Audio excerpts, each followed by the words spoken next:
The witness নামের thrilling টাইপসের বলিউডের ছবিতে জনপ্রিয় অভিনেতা ইমরান হাশমির সঙ্গে নায়িকা হয়ে অভিনয় করতে যাচ্ছেন বাংলাদেশের মডেল, উপস্থাপিকা ও অভিনেত্রী নুসরাত ফারিয়া।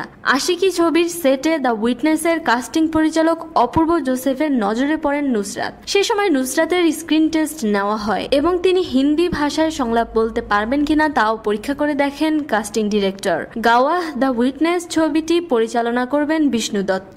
ভারতীয় গণমাধ্যম টাইমস অফ ইন্ডিয়া থেকে পাওয়া তথ্য মতে ইমরান হাশমি ছাড়াও সেখানে বলিউডের বিখ্যাত অভিনেতা নেওয়াজউদ্দিন সিদ্দিকী অভিনয় করবেন। ছবিতে বলিউডের ইমরান হাশমি একজন গোয়েন্দা কর্মকর্তার চরিত্রে অভিনয় করবেন আর তার প্রেমিকা হিসেবে থাকবেন ফারিয়া। ছবিটির কাজ খুব সম্ভবত আগামী নভেম্বরে শুরু হবে। দৃশ্যধারণ হবে পুনে ও কলকাতাতে।